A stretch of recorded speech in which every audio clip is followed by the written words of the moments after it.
Time for Chapter 8, Soulful Bridge.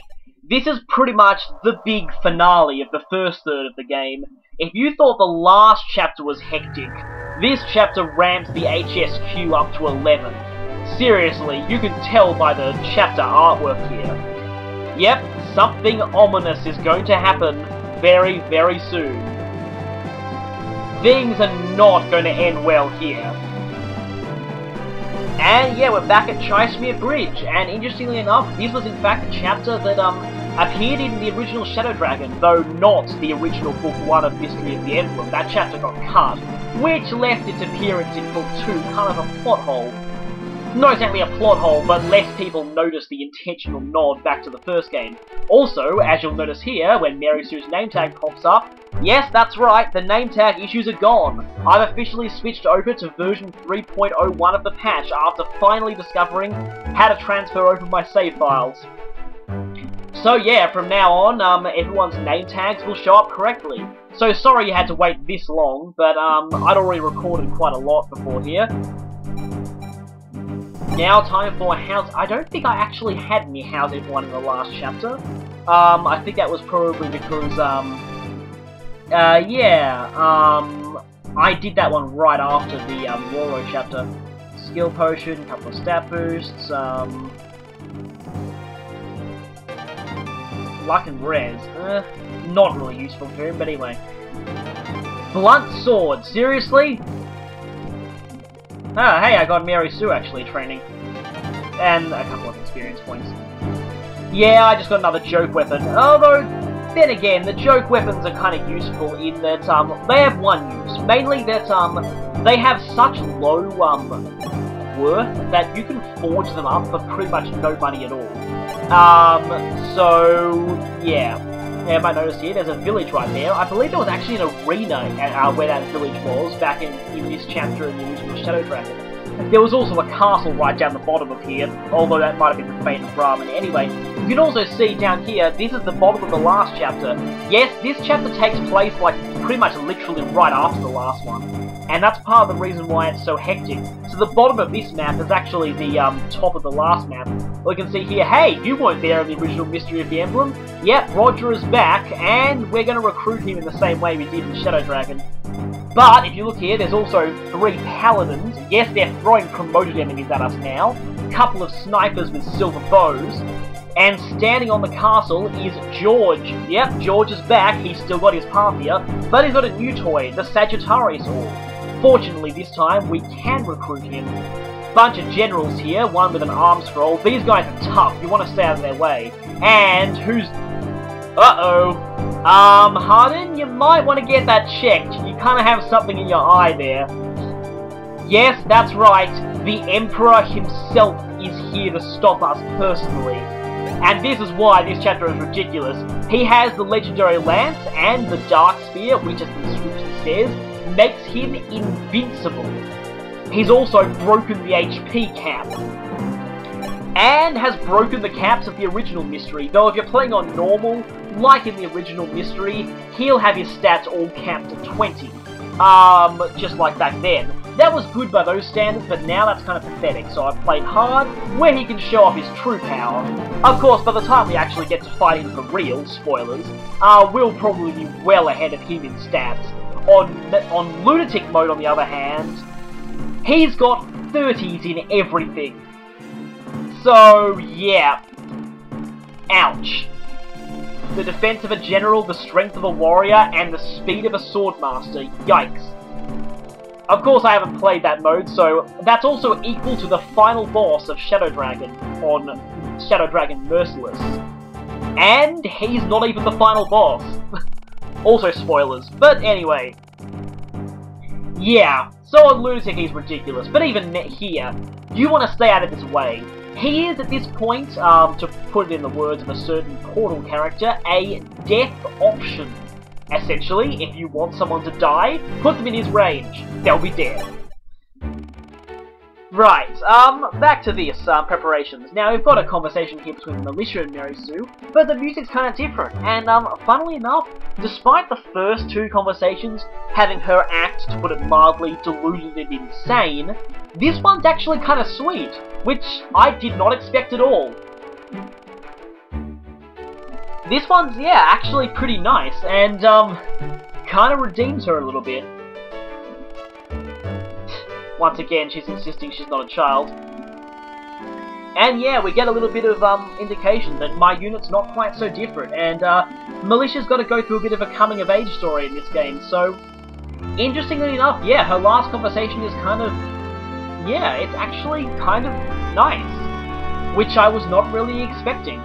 Yeah, you have a lot of characters in this game who their first two supports follow a common theme, and the third one flips it on its head completely. Some of the more comical characters might get really serious third supports. But anyway, for that we get a luck bond.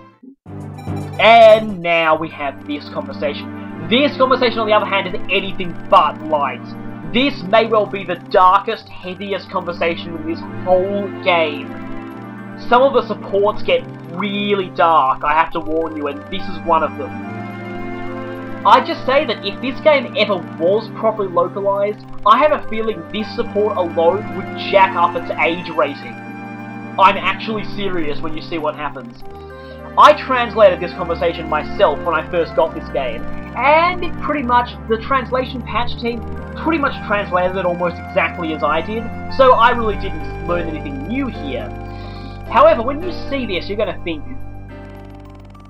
yes, here we go. Now, before, the fact that Ogma was a former gladiator was only mentioned briefly in designer's notes, and a couple of random obscure conversations.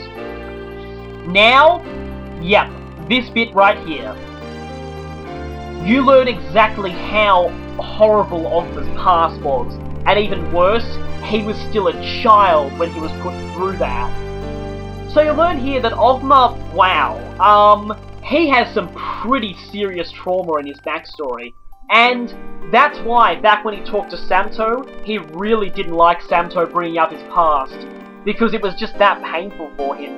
Despite the fact that he acts pretty normal now, it's clear what happened really traumatized him, and he tries not to think about it. So yeah, and in fact, the fact that he's still sane after going through that just shows just how strong as a person he really is. I mean, he's a pretty amazing guy. Well, partly though he's doing it mostly for Caeda. Again, Caeda rescued him from that world, and as a result, he pretty much devoted his life to her. Nothing romantic there really, but just more that, yeah, I mean... Wow, I mean, if it weren't for her, if he wasn't dead, he'd probably end up with his mind totally destroyed by that experience. Again, by the way, that was Norda. Once again, yes, Katarina had to grow up there. So, yeah, that and Linda very nearly fell into that town's clutches, so, yikes. And again, that place was right outside Arcania's doorstep. Why didn't the nobles do anything about it? I said that once, I'll say it again. Anyway, I thought I would switch Merisu over to Mage for this chapter, because I don't really have room for Linda here, and I thought she could do some pretty decent magic damage. Turns out I was actually wrong, but I kept her here in the hope that, you know, she'd, yeah, I kind of want to swap these, give Ryan the speed boosting shard, just to make sure he doubles more. And, Narval's gonna get the, Gemini? Yeah, Gemini. There's a shard we'll be getting in this chapter that's a little more suited for him. But anyway, are there any shards for Caesar? No.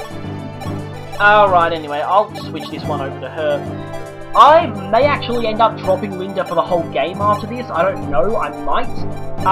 So just a warning, if this is the last time you see her, yeah, kind of sad. Oh, she is amazing, and in a normal playthrough I would use her. But this is a normal playthrough, so I'm gonna have to use another particular character as my main magic user. Who is it? Well, you'll find out in a while. Lol, Toybo. No, we don't want to have to use that. Again, yeah, the main use of joke weapons is they can be forged up to a respectable might, but pretty cheap. Then again though, if you try and sell them, they'll sell for 0 gold. Joke weapons have a monetary value. Okay, here we go. This is just a proof of concept here. I just traded Fina the rapier. Notice how it's greyed out? Yep, she can't use it anymore. Unlike the original mystery, she can't use rapiers. And this is a real shame, because that means back then, her ability to use the original rapier was kind of a hint that she may have had royal blood, and that she was hiding something from us. Now, that's been removed, so it seems as though that plot point has been retconned out, which is kind of sad. Anyway, though, giving Barth some actors, I'm going to get Barth some action in this chapter. By the way, I kept him out of the previous chapter, mostly because it was full of sword users, and I felt that he wouldn't really be so useful there. This chapter, on the other hand, lance users are plenty, so he's going to be really useful here. Yep, right, okay, now it's time to strip Samto of his killing edge, because I'm going to need that for someone who's, I don't know, actually worth using, ha ha ha ha. Like Marth, actually, surprisingly. Don't give him the Devil Sword, that would be stupid. Although it would be admittedly a pretty amusing way to get a game over. Not as amusing as Hector killing himself against a wall, but still. Right, now there's Mary Sue, she's got 2 shards there. Her magic is not really up to scratch, but still, saving now to do some drill grounds. Yeah, you can expect to see quite a bit of drill grounds from now on. Alright, now it's time to get someone leveled up. I forgot who I leveled up here. I guess Barth didn't participate in... Oh, actually, yeah, Narbal's a bit behind, so I'm going to need to get him some more experience. Gotta watch the uses on that killing edge, though. I still don't understand this, though. For some reason, he is doubling with a Levin sword, but not with everything else. I have no idea why. Unless the Levin sword is somehow putting him in the ranged weapons set of opponents, and is giving him different opponents. But, yeah, I don't know why, but still. Levin sword's kind of useful, even though, it does damage based on your magic, which for people like Narbal is pretty pathetic. Still, it's a good weapon to have. Right, come on, get a good level up this time. Yes, strength, good. And luck. Luck is good, he needs luck. Although his growth map is pretty high anyway. Right then, will this be enough? No, probably not. Right, now let's take this guy down. He pretty much doubles everybody in the arena, so yeah. Oh, by the way, if I haven't mentioned it yet, the theme for the arena, yeah, the same as the theme for finding allies in the prologue. It's called Days of Training. This is also the music played in regular arenas on the map, too. Interesting though, because in past games, the arena battle theme was always a battle theme from a previous game, and I know an awful lot of people were really looking forward to, hearing a remix of the theme. A lot of people were hoping that this would be maybe, I don't know, the Dawn Brigade's battle theme from Radiant Dawn. That could work as an arena battle theme. Or the battle theme from Sword of Seals hasn't been used yet as an arena theme. And then in Awakening, there are no arenas whatsoever. So, this is a shame. It's not since Shadow Dragon that we've actually heard an arena theme that's a remix of a past battle theme. Which again is really sad. Right, time to sell my bullions.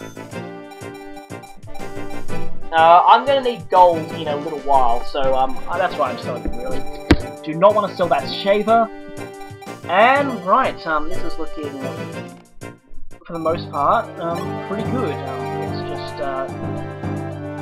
Swap around some, maybe swap around some more items. I honestly forgot what I did at this point, so, yeah. Right, I think Catria may need more lances. Or not, I don't know.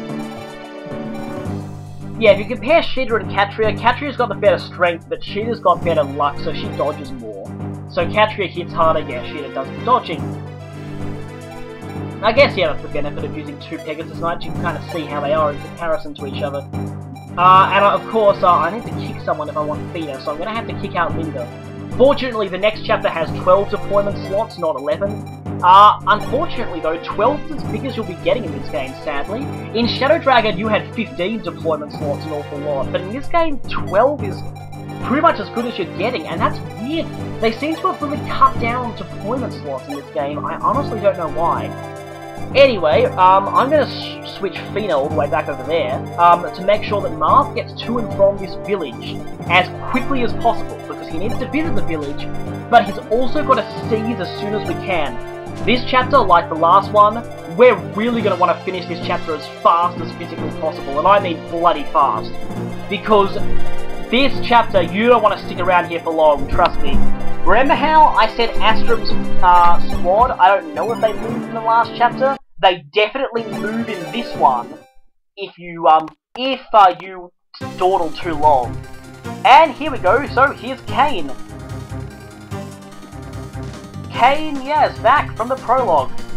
Finally, and yes, given that he was the Knight's instructor, his dialogue here has been expanded on a little bit compared to the original mystery of the emblem. Of course, he also joins at perfectly the right time, because there's a thief right below us that we really need to kill. And yep, he's saying, I like Marth right there. Marth is pretty sure of himself. I mean, he's been pretty awesome there. Unfortunately, though, Hardin is being protected by a mysterious power. If you check his inventory, you'll know what it is. And yes, you can't touch him, even if you somehow grinded yourself in the arena to level 20. Good luck with that, by the way. You would not be able to damage him because he is invincible at this point. Essentially, this chapter is kind of like, what is it, chapter... Is it chapter... Yeah, chapter 11 in Path of Radiance, I believe. It should be chapter 11. Yes, it's chapter 11. The one where the Black Knight appears. He's kind of like the Black Knight in that one. But first, I guess I've got to talk about Cain.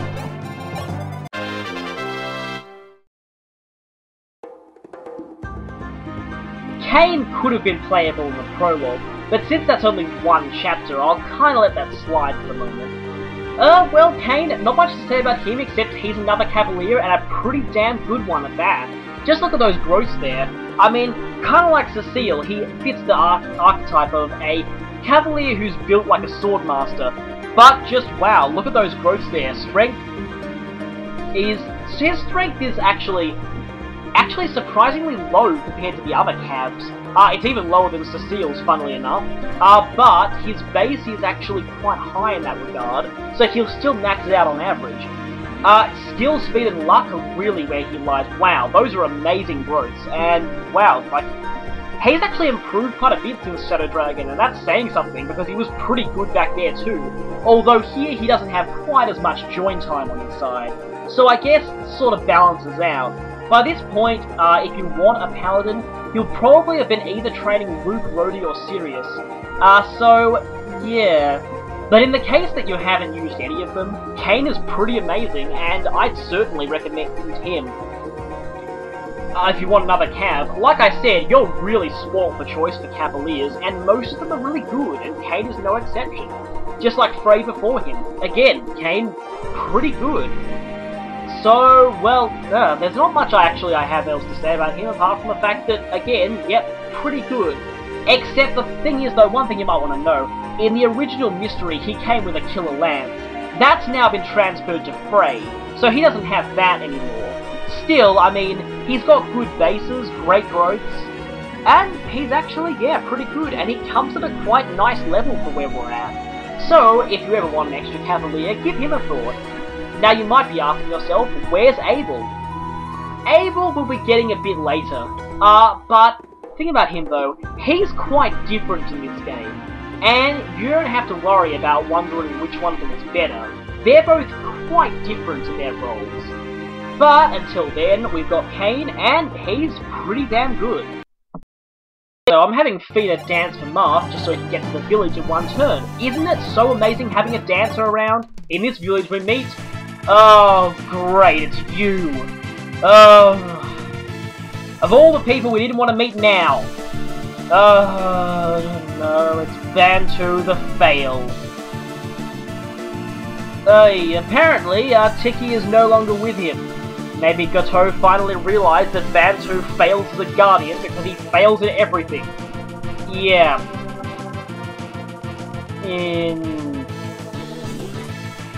Again, yeah, though, you want to recruit him mostly for this conversation, because this conversation is foreshadowing.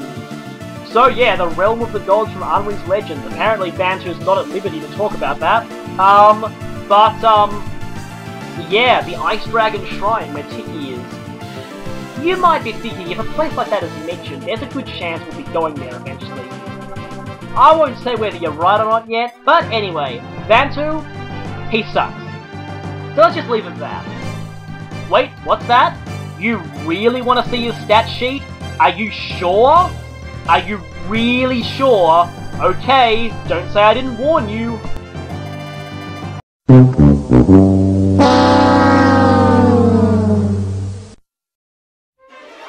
I said, Bantu sucks and we should pretty much just leave it at that. I guess I should explain, Bantu is a Manakete, you know, like the other ones in the series. Although, funnily enough, he's the only male playable Manakete in the whole series. All the others have been girls. And so much better than him. I mean, he's just really, he's like, absolutely abysmal. Bantu is one of the worst, if not the worst characters in this game. In fact, he was voted worst character in the entire series in a Serene's Forest poll. I'm not making this up. He may have been second or something, I don't know. I think he actually may well have been voted worst character in the entire series. And, well, you can kind of see why. Absolutely abysmal bases, so bad that even the bonuses from a Dragonstone don't do much to improve them. And his growths are awful too. Just look at his stats. Those stats there are at level 30. Yes, Manaketes like him get an extra 10 level ups. That's not going to help him in the slightest. Oh god. Anyway, and also, Bantu, his growths may have slightly, ever so slightly improved since Shadow Dragon. Very slightly. But just look at them, they're still pretty awful. And guess what? Bantu is perhaps even more worthless than he was back in Shadow Dragon. Because in Shadow Dragon, he was pathetic. He was just as pathetic as he was here. But at least you needed him to recruit Tiki. In this game, you don't even need him to recruit anyone. So honestly, there is literally zero reason to use this guy for anything. Don't use him at all. As someone said, he's one of the few characters where using him is actually mostly detrimental. As in, using him actually hurts you more than it helps you in the long run. Like, I mean, come on. Why waste a deployment slot with this guy? I mean, even Aaron can do so much more than he can. And, yeah, I am gonna stop looking at his stat sheet before I throw up. Seriously. Again, that's all you need to know. Bantu, terrible. Fail. Fail. Bad. If you missed it, that thief up there would have dropped a Firestone for Bantu. Yeah, he doesn't even start with the ability to attack. He's that failed. But it's this thief who's a little more interesting. This guy we want to kill right now because he's got the Leo Shard. Yes, that shard we got from the last chapter apparently wasn't the only shard the thief stole, and so we have to wait till this one to grab the Leo Shard. But it is ours. The Leo Shard provides +2 to Strength. Like the Scorpio one, this is actually really useful, especially for Myrmidons and Pegasus Knights who generally don't have Strength. And again, this could be the difference between killing and not killing. So, it's actually really useful, one of the more useful ones. Now, I'm just having Cane train him a Javelin. A lot of people in the comments said they wanted to see Sirius use a Javelin, so here you go, you got your wish. Right, now you got the Firestone, which we will proceed to use as vendor trash and sell, probably. I mean, there's one other, well, two actually, but one at the moment. One other character who can use Dragonstones, but, they've got something much better than a Firestone. So, yeah. They're really only useful if this other mystery character, who you can probably guess who it is, ever runs out of uses on their other stones. Hi Bantu, we're gonna actually have to need to make him move in this chapter, surprisingly enough, because, okay, just a warning, you're gonna want to have to get as far away from your starting position as possible in this one. You need to run in this chapter, and I mean really run. You'll see why in a little bit. But first we've got to deal with these paladins. One of them has a Rider's Bane, but Sirius can take one hit from one of those. The Killer Lance is not nice, but if we position Caeda correctly, we should be able to lure him into using his Javelin. Right, now this armor is pretty nice. We can get Armor Slayers and Silver Lances and bows. So I'll take one of those, I'll take an Armor Slayer and I'll take a Silver Lance. That's actually pretty nice stuff you got there. Uh-oh, ominous time. Wow, that's scary. Yeah. Okay, basically in this chapter, Hardin will constantly give you warnings. I believe there's 3 of them. they come at certain points. The first warning tells you that reinforcements are going to come from the bottom. At the second warning, that just tells you to get ready. On the third warning, if you don't finish the chapter right after the third warning, you're pretty much dead. You'll see what those warnings mean eventually, and like I said here, I baited him into attacking Caeda, but unfortunately, low strength plus rubber javelin equals not good damage. Now those generals up there, we are going to want to stay away from them for now. I learned the hard way. I provoked them in my first attempt at this chapter, and I pretty much got stuck. They blocked off the bridge and pretty much prevented me from progressing. And I really couldn't do anything, because then the reinforcements caught up with me from behind, and then slaughter. Yep, that's what happens in this chapter if you're not careful. This chapter is really intense, and, yeah, really dangerous. Again, you gotta run in this chapter, and I mean really run, because very soon you'll see why. So we've got to get rid of these paladins as soon as we can. Fortunately, we should probably be able to take them down this turn. They're not too impressive, but you want to keep that Rider's Bait away from unpromoted Cavaliers. Wow, massive overkill there. That would have killed him 3 times over. Or possibly more. Anyway, now also, we don't actually have to worry. Now, like as the early bit, the preparations hinted, Roger is recruited by Caeda, just like in Shadow Dragon. Funnily enough, he joins in Chapter 8 in both games. But fortunately for us, he's one of the few enemies in this game who doesn't have Master Syndrome. He won't attack Caeda as far as I know, which is good. That means we can safely put him in his range. Which is nice, because otherwise Caeda would totally rip him to shreds with that Wing Spear, which is effective against armors, obviously. Now, using Feeder to make sure that Marth gets all the way back as soon as he can, because we're going to need him to run. Again, we want to seize the castle here as fast as possible. You don't want to spend too long on this chapter. Trust me, you can make up the experience later. Again, yeah, you don't want to spend too long here. Don't dawdle at all. Otherwise you will die. You will die painfully. Very painfully. In just a few turns, you'll see just how crazy this chapter can get. But we've taken care of the paladins. Now we only got the snipers and the generals. Snipers have that crit chance, which is annoying, but I'd rather deal with them than deal with the generals. The generals, if you let them block off the top of the bridge, you could pretty much just kiss your game goodbye. You should probably just reload instantly if they ever block off the bridge. Then again though, Linda can take them down pretty easily with Aura, so I was really annoyed that I didn't bring her this chapter. Anyway, what I can do here is, I can go up here and unequip Aaron. Because enemies are somehow magnetically drawn to unequipped Jeegans.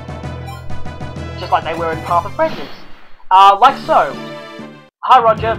Yeah, he's got a battle quote, but yeah. Yeah, he doesn't want to fight us, so we'll be fixing that soon. But for the time being, Aaron's going to have to weather a hit from him. I'm keeping Aaron in my party for a little bit longer, just so I can get his third conversation. Now, finally, time to recruit Roger.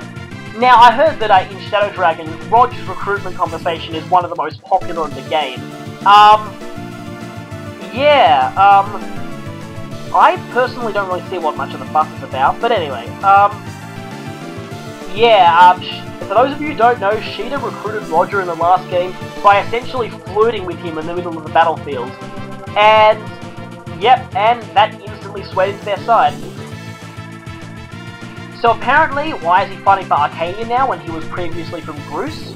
Well, resistance is futile apparently, and when I first translated this, an awful lot of people on the forums that I frequented lost a lot of respect for Roger.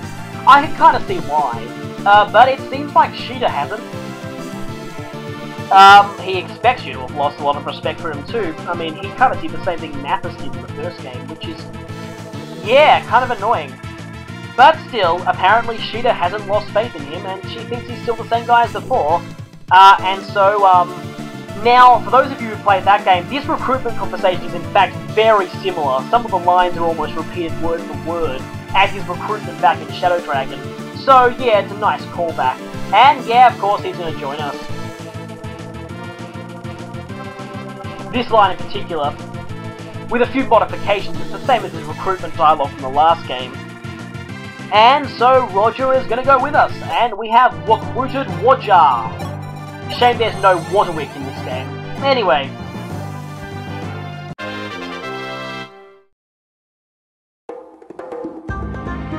Thanks to Caeda being a total doom magnet once again, we now have Roger on our side for the second time. And, well, Roger is an Arbor Knight, and a pretty good one at that. So yeah, sure feels good to see a good character after Banter back there. Ugh. Anyway, though, Roger, yeah, kind of like Drow in that they're an Arbor Knight and a pretty good one. But you know what? I actually say that I'd put Roger a bit better than Drow, actually. He does have 10% less speed growth than Drow did, but considering that Drow's speed growth was uncharacteristically insane for an Armor Knight, that's not really saying much, and still, 40 speed growth is pretty good on an armor anyway. I mean, it's not gate tree, but it's still pretty massive. And, yeah, he's gonna max it out on average, which is pretty nice. Also, he's got great strength too, which is something Drow kind of lacked. Same defense growth, if, I'm not mistaken. He's gonna max that out on average anyway. And the one thing Roger brings to the table that Drow didn't is a really good luck growth. And this is pretty nice. I mean, it's not like he's gonna be dodging very much, but at least luck helps in helping him hit more, avoid being critted. You know, just, I mean, it's a good stat to have in general, really. You know, having a lot of them is nice. And if you look at those averages, you'll see that he turns out just what you want for an Armor Knight. Max strength, speed, and defense. I mean, that speed max, he's not going to be double anything with that, unless it's on normal mode. But still, yeah, he's going to max HP too. So again, if you want an armor unit, I would highly recommend Wodger. I mean, I would probably maybe even recommend him more than Drow, although Drow does have a considerable head start. I'd probably say Drow is better reclassed to something else where he can make use of his crazy speed growth. But still, Roger, yeah, he's very good. And again, like, if I didn't have an armor knight unit in my first playthrough, I would use him, because I'm a huge fan of generals. Unfortunately, like I said though, generals aren't a great class in this game, and if you're playing anything higher than just regular hard, Maniac or Lunatic, you probably shouldn't use a general. Because, like I said, again, their durability is comparatively worse than other units that don't get doubled. So, again, generals are not that great in this game, but if you want one, Roger may well be the best option you have, and he's pretty good at that. So yeah, Roger's actually a pretty good character, and a great addition to this game after being absent from the original mystery, both for 1 and for 2. Now we've got that out of the way, it's time for the really hectic part of this chapter to begin. Oh boy, you might notice those forts down there. Yep, they're the same forts as last time, and, well, as Hardin warned us, yeah. Now, be careful. We don't want to get in that general's range, because if you get in one general's range, you provoke them all into moving. And like I said, they will block off the top of the bridge. This is bad, because it means that you'll be stuck on the bridge. Then what will happen is, you'll get trapped at the top of the bridge without being able to move, and the reinforcements will slowly come at you from behind, and sure enough, you'll be sandwiched on the bridge between two groups of really strong enemies. And then you're basically dead. So, you don't want that to happen. Don't lure those generals in if you can help it. What you want to do is, you want to go up as far as you can without going into their range. Then you want to pull to the left quite significantly to make sure you lure the snipers, but not the generals. If you do this and take care of all 3 snipers, if you want the experience from the generals, you can safely lure them in safely from outside the bridge, and that'll give you more time until the reinforcements show up. So, next time, pain.